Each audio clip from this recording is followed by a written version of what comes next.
You look amazing. All right, hey guys, happy Tuesday. Today is, we talked about this, today's Tuesday, August 7th. I'm trying to enunciate because somebody gave me a hard time earlier because I didn't enunciate August 7th or something. I am with Gisabel Sariol.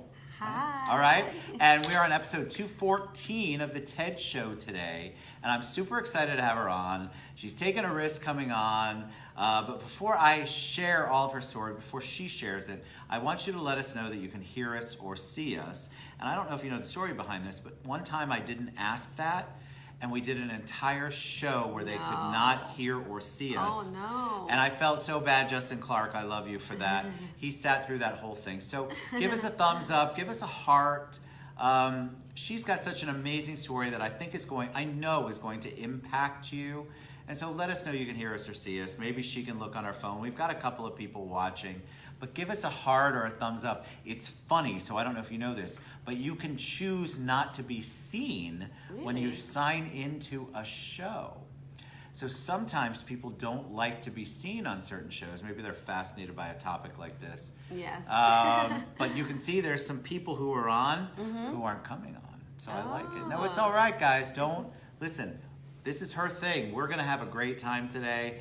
So give us a thumbs up. I got to know people can hear us or see us. Maybe you can pull up your phone. People are coming on, but they're not showing themselves. This is awesome. All right, Trisha Miller. Oh, thank you, Trisha. All right, looking forward to hearing this. Fantastic. So Trisha, you can hear us or see us. Here we go. All right, so, Ida Lublin's on. See, here it is. Yes. See, this is what happens. It's fascinating, Yes. right? All right, so you and I became friends because of real estate. Yes. You're a realtor guru. You're an amazingly talented realtor. And also UNICEF, remember that. That's right, and Yes. UNICEF, of Yes. course. We both, I don't serve on the board anymore, but I'm still there. Gisabel still serves on the UNICEF board. Human trafficking is really the focus of prevention. It's terrible what's going on in the world. Thank you, Ida. So we met there. We got, hey, Ralph, what's up? Ralph Diamond. Thank you. But what was great is, as I usually do, I want to get to know people. So if I'm going to ask you for business, we're going to try to work together. I want to get to know you. So you were kind enough to come to the club one day. And then we might have had a cocktail, or I might have had 10 or 3. or 12. And then I found out this amazing gift that Gisabel has. So I have been excited to share it with you guys. For almost a year, we've been talking about. She's been, and you know, it's all about timing, which you can talk about. It was a perfect timing. She has not shared this with many people. Five-ish. So you 8-ish. guys get to see the first time her sharing this. So she's a little nervous. So send her a ton of love and support, because this is a big thing. When you go out on a limb and you begin to share something that's this personal, it's definitely nerve-wracking. So enough about me, enough talking. Welcome. Thank you. Okay. Thank So you for give us a having little me. background, of course. Give us a little background on you before we dive into what it means to be an empath and how, John G, what's up, brother? What that means and how that works in the angel world. Okay. Tell us a little bit about you. So, like he said before, I do real estate for developers. Have major life changes recently. We'll get on about it in a minute. But I've always felt a little different. I'm going to start by saying that. I think a lot of us have. Agreed, right? Yes, a lot of us felt different, but they're hesitant to come forward or talk about it. And only a few people in my circle know. People that I've grown up since I was 4 years old or 10. I was only 10, 15 years ago. She's a baby. Oh, I know, or 10 years ago. But either way, I noticed, I thought, first of all, I thought everybody possessed that gift, which is the ability to feel things, hear things, see things. Now, do you come from a background where either of your parents? So talk about what that gift is. So define an empath for them. I'm going to help you because I want to know some of this. What does an empath mean? But we're going to skip right through real estate right now because we have a lot to talk about. Because that's not who we are. That's what we do. Amen. Right? So talk about what it means to be an empath, because I think there's people out there saying, all right, empath, yes, I have empathy, but that's not necessarily all of it. So what does being an empath mean? Well, the majority of people do possess the ability to empathize. Yes.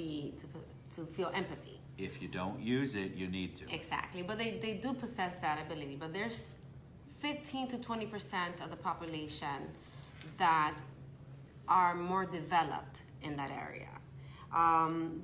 There's a thing called the mirror neural system, which basically gives you the ability to feel what the other person is feeling when you see them performing an action, right? So with empaths, they have that system more developed. So when I see you, basically what it is I see you performing an action and I feel it like I'm the one performing it. So if I Let's see get a little you, bit scientific. if I do something that impacts you and you can feel what that person's feeling, you feel like you're the person that doing I'm the one it. performing that action. Correct. Then you're feeling what that person is feeling. You're taking on that emotion, that feeling. And like I said, many of us, of the population, could do that. But with empaths, they have it more developed. Basically, they're actually feeling it, like they're the ones performing it. And this is not unscientific. There's been hundreds, thousands of studies. You know, the ability where you are talking to somebody and you start imitating them. Yes. They're frowning and you frown, okay? Or they do certain things with their faces and you start doing them. Even accents, you copy their accent. So it's something similar where you're copying that, but empaths take it a bit further. They actually feel the person's feeling. So how did you know, at what age did you know? You might not have had a word for it, but at what age did you know you felt different or you felt things different? Well, I was a complicated child. I would say. Hello, I'm a complicated adult. I'm a complicated adult as well. I'm emotional. Me too, I'm emotional. I get it. And empaths are emotional because they observe other people's emotions. So imagine living life where I would start crying all of a sudden and they didn't know why I was crying. I couldn't communicate my feelings, or I felt angry and would, throw things on the floor, and I was observing other people's anger. I didn't know. I didn't Were know you how to communicate. absorbing it? Is that what an empath does? You observe other people's feelings. Okay, so you observe it, but so if somebody else is feeling angry, don't helpers with giving hearts possess this trait? Yes. Absolutely. Well, that's one of the main, and we'll get into that. One of the main characteristics of empaths is that they are helpers. Because they feel other people's hearts and intentions and feelings. So you see them trying to save the world. They think they could save the world. So that's one of the main traits of. But how did you know? So at what point did you go, all right, I am definitely different? Did your parents, did your family, anybody else in your family have the gift? Because a lot of times that gift is generational. I know it's funny, but it happens. Did anybody else in your family? All right, so somebody else in your family had it, but at what age did you know, God, I am so different, and that is and I don't even know how to wrap my head around it, right? Because it's usually young, young. Well, many empaths possess psychic abilities because they're highly sensitive. So they're basically reading you. They possess psychic abilities. Everyday people, energy. so watch they feel out. Energy. So really, when I really started realizing was as an adult already. But so you did, okay. Yes, but I struggled in my teenage years emotionally. Many empaths suffer from depression, anxiety. Why were you struggling? Is it because you couldn't figure out why you were different? Why I would feel things and have all these emotions in a day. Imagine it's a roller coaster of emotions in a day, from feeling really happy to totally depressed or anxiety or anger, or those are.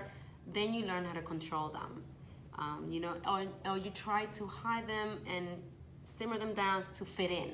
And that's what I did too. Right. I fit in, Because imitate other people want to diagnose you, and Ida, you're not the only person who can read people. So empaths can, honest to God, because I'm an empath too. We've talked about this. We can read people, and you don't even know that we can read. Hey, Jerry. So Jerry has done a whole book. Jerry's a medium. I love it. Jerry came on the show. Yes. Channeling the Mothership is the name of his book. It's amazing. I love it. So, but I think that people they feel like they have a gift, they feel like they're different, and then they don't know what to do with it. Exactly. So you're going through this depression, and then you're going through anxiety as because people will either chalk it up to you're a teenager, so that's normal, your hormones are crazy. Exactly. Or they want to medicate you, you're manic, you're bipolar. But a lot of it really has to do with the fact that you are just built differently. Your soul and your spirit are different. So talk about that, and talk about when you finally were like, all right, I get it, I'm different. Well, I felt very close to my aunt, Edith. She's my mom's sister, and she was psychic. She was also a medium, and I felt very close. She felt very close to me as well, and she never left my side. She never left my side. She always lived on when she passed away is when I realized that she never left my side. I'm like, she was married, but she would still come and stay with us just to take care of us at my parents' house, and never left my side. Even as an adult, I would send my daughter vacation to the Dominican Republic. She would tell her husband, I'll be right back for like 2 to 3 months and go and take care of my daughter. But then I understood we had a very strong bond, and she had that gift, very developed. She even read for my friends. My friends would make a little line to get, a reading from her. But then we come from a very Catholic background. So yeah, how does that work? Exactly. Because you don't talk about religion, like like Catholic, or it doesn't matter what religion you are. The standard religions, they're normally very opposed to anything that they look at as a different kind of practice. So being an empath, talking about angels, that's different for them. That is not necessarily something that's in the Catholic world, or really any world. It doesn't matter about Catholic. So how did you marry those two together? I just didn't. At the time, I didn't realize either. But we just didn't talk about it. I hid that in our, like I said, suppressed it. You did a lot of suppression. Sure. I would dream things, and for example, I would dream about my grandfather visiting me at night, saying goodbye to me, and the next morning he passed away. These are little things that would happen constantly. Do you think that people are trained, especially when we get older, we're trained to ignore those as coincidences rather than signs or gifts, right? Because the world will tell us that we should not ever attribute that to something that's soulful or spiritual. And yet we all feel it. Like even like when cardinals come into my backyard, I'm sorry, I totally believe whatever, I don't know what it is, but I know that is special. Oh, yes. Right? So that's special. So when you experience that stuff, you have a choice. You can just chalk it up to it's a coincidence, but I think your heart, I guarantee you, your heart's telling you that there's something to that. I learned to follow those signs and accept the signs and thank them for those signs, and then I started seeing more signs. Right. And then I was gratitude. Like, I understand what you're trying to do, and let them guide me with signs. So I started. It was by pure intuition that I landed in people's places and with the right people that guided me to discover my gifts and accept my gifts. And like I mentioned, I'm going to go into it a little bit more, but I spoke to you about Doreen Virtue. Yes. So talk about that. Give them a little bit. Before you do that, though, so a lot of people have this gift. They ignore it. You decided not to ignore it. How do you take it to the next level? How do you go, all right, I'm going to accept this and incorporate it into my life and how I live my life? Because that's a big step. No. Well, first of all, empaths are not all spiritual and peace and love. On the contrary, a lot of empaths are addicted, suffer from addiction to toxic relationships, to numb themselves, or with drugs and stuff like that. And like I mentioned, they suffer from depression, anxiety. So it's not all spiritual love and peace. We make bad choices, or there's no really bad choice. I don't believe in a bad choice at all. I believe that you have to experience certain things to get you to certain places. But we make those choices because we tend to look at the good in people.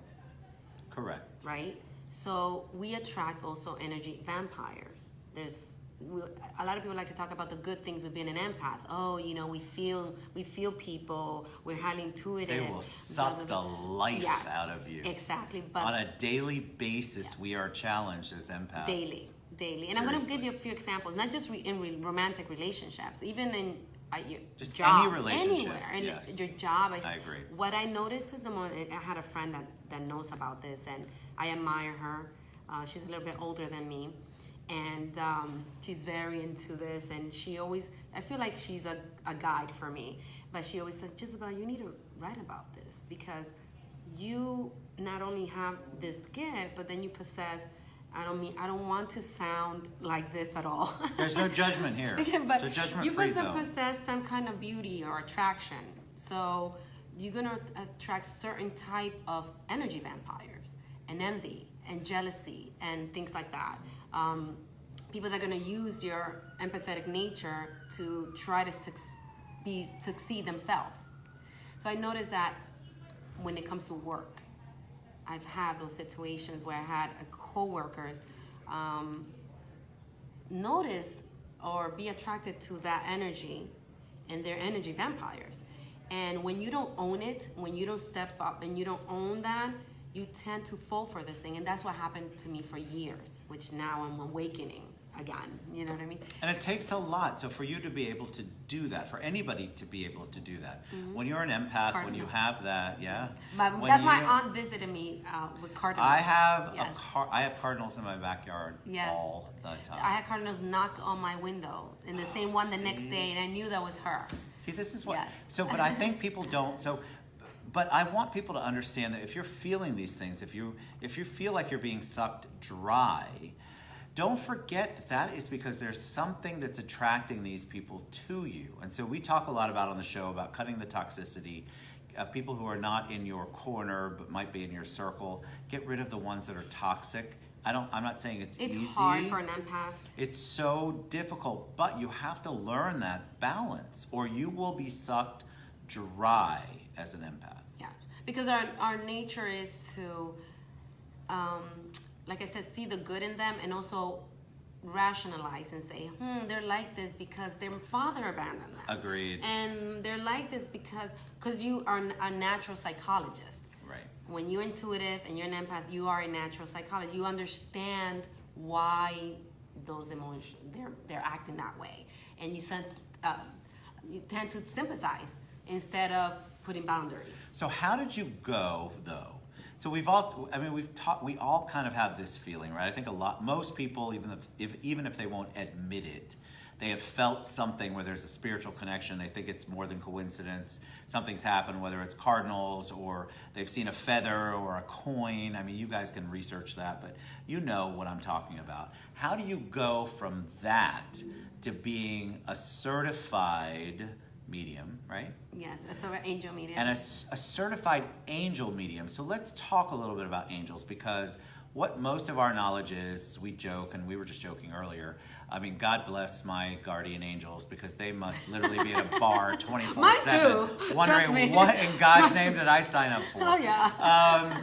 But talk about that, because I think people know and feel that something is there helping them or protecting them in general. Yes, but they don't know how to, but you took it a step further. You got super involved.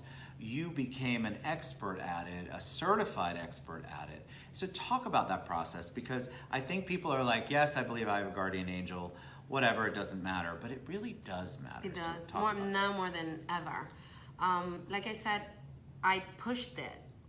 I would say in the last 10 years, that's how I I already knew, but into this, I started studying during Virtue and the whole holistic thing, Wayne Dyer and Deepak Chopra. I was really drawn to them, and I don't know why.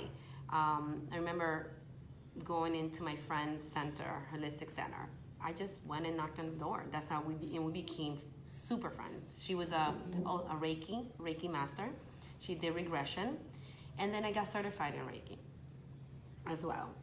So I Tell them what Reiki is. And Carmen, I believe that. Your daughter's an empath, no Yes. doubt in my mind. What's Reiki? That's where it's not a massage. but Energy healing. It's an energy healing, but you don't touch the body.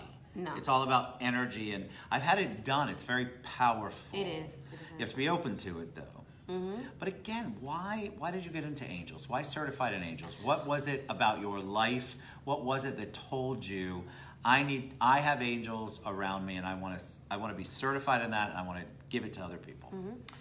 When I first started, like I said, discovering my gifts, I was afraid of being judged, like everybody else that doesn't come forward, and being judged. Oh, look at this person, sinner or whatever, they want to call me, or and now she's talking about angels and spirituality. I was afraid of things like that, or this weirdo. No wonder she's single at the time. No, but that's what happens. Yeah, so you're afraid when you start talking about you know? angels and certification, Yeah. you've got a whole group on here. Most of them are supportive. I'm going to give you that. But there's some people that are like, what in God's name is she talking about? She's so weird. So it was big kudos to you for coming on the show now that we're talking about it Yes. and sharing that, because I know it's a risk and not many people knew this about you. Definitely a beautiful soul. Hi, thank you, Glorima. She's amazing. But then you go, all right, I'm going to dive in and I want to get certified. Okay, so when I visited my friend's holistic center right there at 3rd Avenue, she's no longer here. She moved to North Carolina in a cabin, and she's God bless amazing. her. She is amazing. She's from Argentina. She did, like I said, regression therapy, and I was curious about it. I was already looking for spirituality. I knew I was different. I knew it wasn't just religion. Although I believed in a higher power, I believed in ascended masters like Jesus, but I felt different. My family is very religious, like I said. But sitting in church, I'm like, okay, this doesn't make sense, and this makes sense, and either way, I did a regression session, and it was basically for my fear of swimming. I'm petrified of the deep water. I love the ocean and I want to live there, but I'm petrified, and I get this massive anxiety. I start crying like a baby whenever I can't feel my feet on the ground, or I start thinking about it too much on a cruise and I'm looking at the water. Understood. So, we went there. She said, I could help you with, with regression therapy. So I was already very aware of Brian Weiss, and I started reading about him a long time ago, and I'm fascinated. I got to meet him. I went to one of the... Who is it? Brian Weiss. He's a pioneer of regression therapy. You should read about him. He's in the same circle as Doreen Virtue and all of them. Wonderful. What is regression? Tell them. So basically, where they hypnotize you and you go to the source, you either go back to the trauma where you... That's the key, right? Yes. So regression therapy is always about going back to the trauma. Yes. And that's a horrible thing to have to talk about, but if you don't talk about it, you never get past things like being afraid of the deep ocean or whatever your fears Exactly. are. And regression therapy works sometimes way more than conventional therapy. What could take, 10 years in therapy, you could probably cure with 3 sessions in regression therapy, because you go back to remembering. We block our memories, our trauma memories. 100%. So this regression therapy takes you back further. And this is probably for another complete other show, which is past lives and things like that. But I met, and this is going to sound, this is Bring where it I'm on. I felt a presence when I was under regression therapy. And I was never into angels. I heard of, because like I said, I was Catholic, and you first communion, and Sure. you're Archangel Michael, and blah, blah, blah. But it was the presence of Archangel Michael, and I felt it. I can't explain in human words, ever. So while you're in regression therapy, all of a sudden you feel the presence, and did you know at that moment it was Michael? Yes. So anybody who doesn't know, if you Google it, Michael is, I think, the top archangel. Like he's definitely one that's mentioned a few times in the Bible. Pretty much any religion that's Abrahamic based, Yes. is going to have Michael in it, but he is a special angel. So talk about Many that. Lives, Many Masters. Yes. Yes, is Brian the name Weiss. of his ground, and also Only Love Is Real. That was the big book. But for you're me. in therapy, so Yes. you're in regression therapy. You're going back. You're trying to figure the source of why you're afraid of the deep ocean, and you feel this presence. And do you tell us about the feeling? Because I've had the experience, not regression therapy, but tell us about what you were feeling. Did you feel positive? Did you feel supported? Did you feel love? This is after when she noticed that it was so easy for me to go under. She started experimenting, and we did, I think, about this is about the 6th or 7th regression when I felt this, and I cried. She felt it. It was I can never, like I said, explain in human words the communication, telepathic communication between this presence or the feeling. I don't think there's words in our human vocabulary to explain it. You have to experience it. And that's why before somebody would have told me that, I'm like, oh, this is crazy, you know? Yeah, how do you know? So let's talk about this. Even though I'm a believer, let me go on the other side. Yes. So how do you know? Like, are you... Like right now we're talking about, I don't know what, you'll eventually tell us what hopefully what your trigger was, what the reason is that you don't like the deep ocean. But let's say you're going back and you start to have these feelings. When somebody's talking about stuff, just like on the show, they start to cry if they're talking about something you haven't talked about before. So how do you know? Is it because you're an empath? Is it because you're open to it? Yes. That you know that's the connection you have? Because everybody has a different connection. Everyone has a different one. Not everyone's going to have Michael, right, when you connect. Yes. It's different for everyone. But how do people know? Well, Hold on. No, we're still on. Okay. So, like I said, it was a telepathic communication. It was, this is who I am, this is where I'm at, and I mean, I'm not gonna say after that my life was perfect and I came, so important to spiritual say. and angelic and I did everything right. She's got wings on the back, people. Not at all. It was totally a roller coaster life after that. It was totally me pushing away and then slamming me and say, hey, wake up. Why'd you push away? Because it wasn't something traditional, something that you're used to. Or acceptable, right? So you had to, even though you knew in your heart and your soul it was the right thing, because of all the outside stuff, you pushed back. I pushed back, exactly. Because I think that's what a lot of people do when they are getting messages, they're getting feelings, they're having these things that go on. They push back because traditionally, that's not something you go out and talk about. Not at all. And you shouldn't have experienced it. No.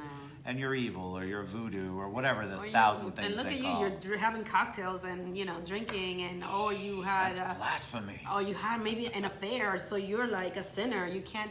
Right. This is all human experiences that we have to go through, and once people understand the human connection and that we all been together before, you're gonna stop judging. You're gonna stop judging that we all came here to learn some type of lesson. So your belief is, just to clarify, your belief is that we have all been together before. Yes. And then what a lot of people, because people fear death, right? People are so afraid of what happens when you die. You can't die. So tell us what your thought process is from your experience, from being an empath, from being a certified angel master, that's my words, I'm sure there's a different word for it. What do you feel happens when we pass? I feel that our souls come back. I feel that when, I'm a big believer in Brian Weiss, like Jerry mentioned, McDaniel. I feel that we do sense people's energy when they come in the room. Out of all these millions of people, you're attracted to this person is because you've seen them before. You recognize them. And I could go in detail my regression and who I saw and what I did, and so many things made sense. My aunt makes sense. The connection that I had with her made sense. The reason she never left me makes sense. I mean, I could go really deep in it, but like I said, it's going to be another program. And it's Part 2, baby. Part 2. Part 2. But I did realize, and I started studying on the subject of empath and intuition, and it changed my life in the way I view the world. Maybe it wasn't good, maybe it was good, both, because then you get a little depressed once you realize, well, who we really are. So talk about that. Why would it be sad? Is it because you had this whole new understanding? It's like a 360 understanding. It's a 360 understanding, and then you see, human suffering and how we don't need to have that. How, the angels can help us with the feeling of lack, with abundance. That really there's enough for everybody. So let's talk about angels. Let's talk about them, because I don't want to miss out on this, because you have an entire list down here that I know about that list the angels. Just some of them that I wrote. But there's a lot of there's some that are mentioned specifically in the Bible. There's some that are not. Hey, Maxine. So why are angels important? Why is that? Why do you feel like that is what a being or a presence that can help us? And how do you utilize that in your daily life? I can't really tell you, I could just tell you what I felt. Tell us what you felt. I felt, like I said, and every time I feel communication, what I feel is complete trust, faith, and fearlessness. I don't feel fear, I feel peace, and whenever I'm in danger, or I feel that I'm in danger, or something traumatic happens to me, like the world just got swept under my feet, they took the world away from me, I lost my job, my relationship, I sit down and I think, this can make other people want to kill themselves, basically. But because of my experiences with angels, and I know their existence, and I know what they're capable of, and I know what to do to invite them, I know that it's happening for a reason and for my soul growth, basically. We're here, empaths are here to heal themselves and to heal others, and to have their soul grow. So how else will you grow when you don't? We grow by experiencing trauma, basically. Have you noticed the people that have accomplished the most, and I'm not talking about financially or materialistic, have accomplished and impacted the most, have endured the most trauma? That's how we learn. But how does an angel, hey Renee, how does an angel get into that? Like, I think what people want to know, all right, so I believe I have a guardian angel. Does it have a name? Does it have a specific purpose? You said there are 2 for each of us, I think earlier. That was before we went on the live. Yeah. So how do we know, and how do we know how to communicate with them? How do we know if we have a gut feeling, if we go, all right, so I can feel there's a presence around me, or for the love of God, where's my guardian angels at this point? How do you know that? It's crazy that you're asking me this, because I was on a trip back from Chicago, and I knew I was going to be here today, and I'm like, oh my God, I'm not ready at all. I started writing in the plane, things I needed, topics that to hit, and I wrote a little prayer. There's a prayer for everything. I mean, you could say whatever you want. You could pray to whatever you want, but they're going to give you signs. You're going to invite. The good thing about angels is that they're desperate to help us, but they do not step in until you ask. And sometimes we wait till we are in trouble to ask, when we don't have to. We don't really, I know I mentioned like you have to experience trauma. You don't really have to experience trauma, but out of trauma comes soul growth. That's what I meant to say. But when you constantly communicate with them, you're gonna avoid a lot of things. But like I said, unfortunately, we wait till we're in trouble to please help me, when they're there all the time. How do you communicate with them? So I'm gonna give you one angel prayer that I say a lot, and I wrote it yesterday. And it's, thank you, angels, for reminding me of your presence and for revealing to me what I need to know. It feels so good to know that you're here. So right there, you're inviting them. That's a way to invite them. Thank you, I know you're here. It feels good to know that you're here and that you're here to help me. And right there, they step in. They can help you with abundance. They can help you with relationship, with harmony, everything. I mean, you just ask, And I know I wrote a list of, I showed you my little list of angels. No, because it's fascinating. Because Yes. there, again, scripturally, there's several mentioned in the Bible. Post-scripturally, which is apocrypha, I think is what it is. So it's outside its source, and I'm sure all my Christian friends are going to tell me differently. There's a word for it where it's in sources that are as ancient as the Bible, but where they talk about other angels. But there's also this entire knowledge that obviously is outside the Bible. Yes. That you have to kind of, I mean, in my opinion, you have to look at all. You have to things, look for it, and always. and you have to look for it and ask and believe. Many people, skeptics are gonna. I get a lot of skeptics. Like I hear skeptics always ask, like people that are intuitive, how come you don't ask for the lottery numbers, or, and angels are not here to. Like I said, they're here to help your soul grow. What is that going to do for you? Is that going to help your soul grow? So again, they're here to help you, but they're also here for the common good, or your highest good. So winning the lottery is great. I mean, I'm not saying they're not going to help you with abundance. I'm ready. I don't want to say I'm not. But is it for your highest good at the time? They know more. Right. So you go and say this or something better.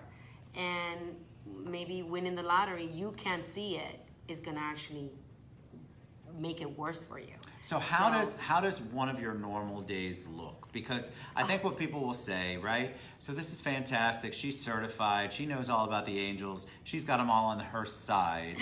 Her life is amazing and purposeful, and everything she does is just blessed. No. But I think it's important for people to understand that that's not how it really happens. No, not at all. At the end of the day, I'm human. I commit so many mistakes. Well, in my mind, they're mistakes. But they're ultimately lessons. Right. Like I mentioned before, I was hesitant, always been hesitant to talk about it with people. People that know me the best are the ones that know me since I was a kid. They know, they talk to me, they look for advice, and they do a reading for me. I have one friend that's like, oh my God, I cannot believe. Like, she thinks I'm like the Holy Grail. But either way, we're hesitant to come forward because of judgment. But if people understood that we all here for lessons and we all how interconnected we are, you will forgive so quickly. Angels can help you with forgiveness, and that's something that I've worked a lot with angels with. Forgiving myself and forgiving others. That's huge. So let me ask you, how do you marry, because I get it. I know the answer to this for me personally. But what happens is a lot of people who are raised traditional, have a cocktail, have a sip. I've already drank all mine, so that's why I'm not drinking it right now. How do you combine, if you're going to church on a weekly basis or whatever, however you go to church, and it doesn't have to be church, synagogue or mosque, whatever it is, how do you combine that experience, your beliefs, with angels? Because what a lot of people say is that if you spend all of your time on angels, you're not focusing on the one source, whatever your beliefs are, God, Jesus, that kind of stuff. But that's not necessarily the way it has to be. No. But I know that you get pushed. I know that I've seen people get pushback on that. I think that's very narrow-minded. But there's also people that take it to the other side, where that's all they do. Right? So anything that's like so 100% one way or another, and that's all you do, you have to think about that for a second. But let's say that's all you do. All you ever do is worship Michael. Then you're missing out on a whole bunch of other stuff that you... Trust me, Michael doesn't want you to do that. No. I think the best thing to do is marry your spirituality with your intellect. Correct. Once you're scientific, that's the way it has to be. You could be scientific and be spiritual at the same time. Once you learn that you could do that and how to do it, that's when you're gonna be happy. Correct. They're non-denominational. Religion with them has nothing to do with it. Well, because that's a man-made thing, which you guys have to understand. Yes. Which, that's a whole nother topic. That's a whole nother topic. So I feel like the spiritual world is obviously not defined by the man-made world. world. No. You can read that in any scripture or book or Talmud or whatever you want to read. That's a whole different world, and they're not defined by how we want to make them defined. I wanted to mention too one way they communicate with me, because you mentioned how do you know they're communicating Correct. with you? How do you know? Let me give you an example, and I think I brought it. There's a little angel that I brought here. So the story behind that, and this is normal, my normal thing. I'm scared of flying. I'm scared of a lot of things, obviously, but I'm petrified of flying as well. And I mean, I've cried in planes. I have to hold my hands. It's embarrassing, people, but I was on a plane with my daughter, but I felt this was not good. You know, I had the feeling. I was really nervous, more than usual, and I just didn't feel right in that plane. I did not feel. We were on the runway for an hour, and I'm like, I knew it. This is not good. I just don't want to. I don't want to take off. But at the same time, I was dying to get home. Sure. It's late. My daughter's tired. She's stressed. She's not sitting next to me, so she's having a hard time. Either way, they come on. The lights flicker inside the plane. I'm like, well, they tell us they're having mechanical problems. So I close my eyes and I just envision what I do is I envision angels coming down, each in the wings in the front and the back. And I said, this is not for us. Don't let us get on this plane. Please, if it's not for us, don't let us get on this plane. You know what to do. My way of praying. So I think it was 20 minutes later, they come back and they say, we're going to move you to another plane. I'm like, thank you. You know, either way, I get out of the plane, I make a phone call, and I tell them, hey, I'm not going to make it on this flight. I'm going to be late. As soon as I prayed about it, they moved us. I looked down at my feet, and I found this little angel, the gold angel. Nice. So people are gonna say it's a coincidence. Oh yeah, a gold pendant next to your feet while you're sitting down. I immediately knew what it was. So I took it, and I knew that it was a sign that they heard me and they want me to keep it every time I fly to calm my nerves. Good. So I've been carrying it for 8 years. Nice.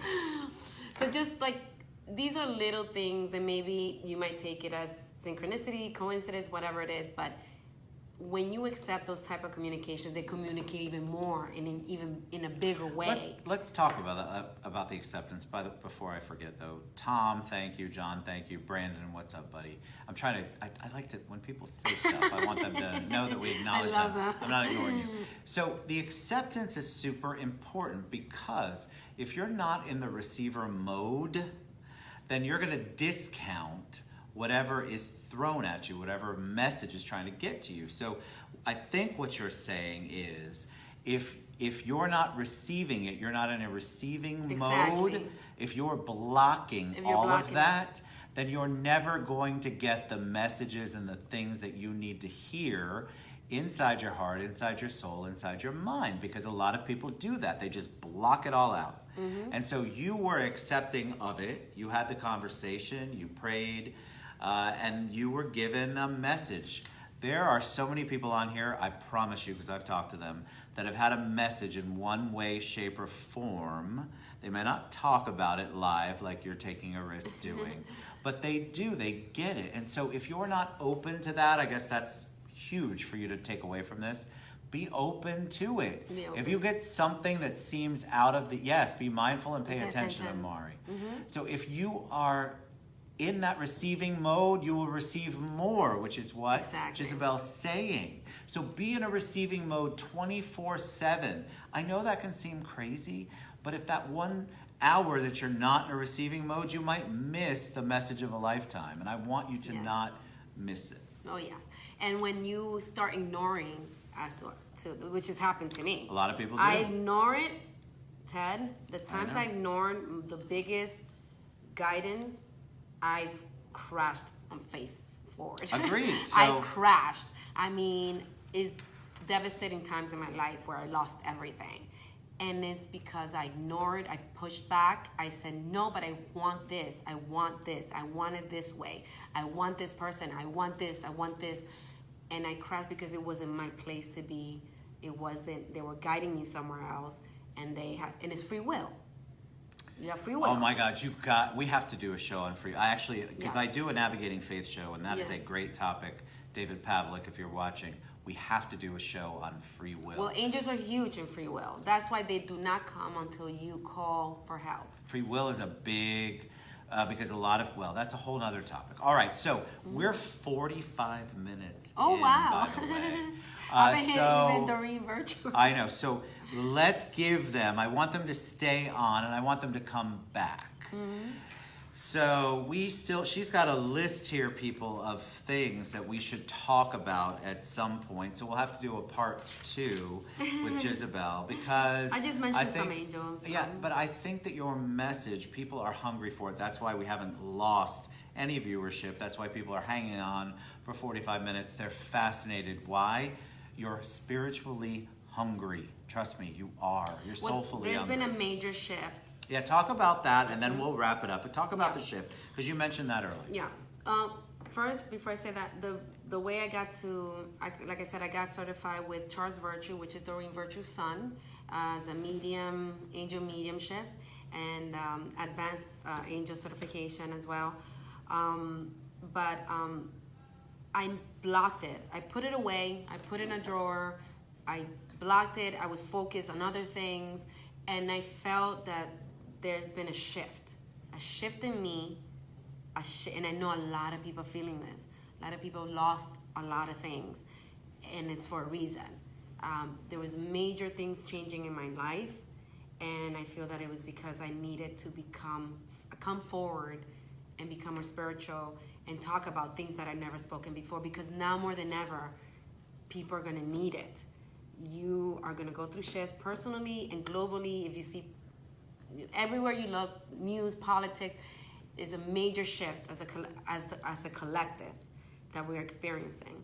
So that's why your message was at the right time, and I knew it was going to come. They told me about always it. At the right time, people. Always. Yes, they communicated with me with numbers, and I could say, oh, you're going to get news tomorrow. There's going to be America. I knew something was coming, and everything happened this weekend. I mean, major shifts. I love it. This weekend, you communicating. I got job offers from here, from there. I mean, major shifts in my life. But that's why I'm talking about it right now. And you don't have to believe it. You could be a skeptic. Hey, you see me out there. People judge me all the time. I suffer from massive judgment. They judge me on everything. Until they get to talk to me, they understand that I'm deeper than that. And I don't always open up, actually never open up like this, unless you really, really know me. It's a TED show special. I know. So that's going to be happening a lot, where people are just going to lose their fears and get naked and come forward and realize real important things in life. I mean, I'm not saying money, we need abundance. It's energy, that's energy. So the more energetic, and the higher you vibrate in your frequency, the more you're going to attract that. I'm not saying it's wrong. Angels could help you with abundance. I'm just saying that their focus is in the inner world, not in the materialistic world. So you're going to see a lot of people, major changes that are going to seem like they're bad, that they're horrible. You're going to want to die, but they're meant for you to grow. All right, so if you have a major change going on, if you have a question for Gisabel, if you have anything that you want to share and you didn't feel comfortable doing it, listen, this is her first time doing this on a live broadcast. We love you, Shirley. Reach out to her. We're going to share all of her contact information, how you can reach out to her. Obviously, all of her information is already on the TEDshow.com, but we're going to give her personal stuff. She's going to share stuff. And we want you to reach out. We want you to be comfortable in your own skin and your own spirit and soul while all of this crazy shit is going on, because I think we are all feeling it. All right. Any last minute words of wisdom, parting words of wisdom you want to share with them before we head out? I wanted to mention just a few of my faves angels. Everybody knows Michael, which is he's the first one I felt his presence. He's the angel of protection. He helps you to free yourself from unhealthy situations. I studied Reiki, became a Reiki, so they communicate with me with color. So they communicate with each person differently, depending on what you understand, on your level of understanding. So when I see different colors and I'm talking to somebody and I see a color, I know who's around. I see green, I know Raphael is there. He's a physician angel. He's gonna help you with physical ailments, emotional ailments. For empaths, Metatron is the angel for empaths. Because he was a human that ascended as an angel, he understands humans. He understands their emotions and what they have to go through in this third dimension. So he's the angel of the empaths. So I mentioned those are my faves right now, and then there's so much more. You don't have to know all of them. Sorry. But you can reach out to her. That's the thing, right? That's what we want to establish here before we have to go. We want to establish that she's available to talk to. That's part of her gift and what she's giving back to the world, spiritual and physical. And so you want to reach out to her. We're going to share all of her information. I think we need to give her huge kudos for coming on the show and sharing this, because what happens is, you're right, people judge. So I know this audience is not judging. So I want you to reach out to her, because I know you guys are feeling it. You can sense it. We're all given that sense, whether you know it or not. Any of that tingling you're feeling right now, it's not the booze, trust me. Or it might be the booze. Or that might be the booze right now for us, but not for you. Reach out to Gisabel, honestly. So reach out to me through her. Do what you have to do. But know that we're here to love and support you. This isn't blocking the... Okay. We're good. So you've been a joy to have on the show today. Thank you. And we have so much more to talk about. You should see her notes. I know. So it's all right. We touched the tip of it. Yes. And that's what we want to do. So we encourage you to reach out to Gisabel. If you can't find her, reach out to me. I'll put you in touch. You've been a joy. Thank you so much. You're awesome. Thank you, Thank you guys. for taking a risk with us. We love you guys. We'll be back probably around 2:33 with Ernie Plaza. So episode 215 maybe. I don't know what we're at. Anyway, I love you guys. Bye.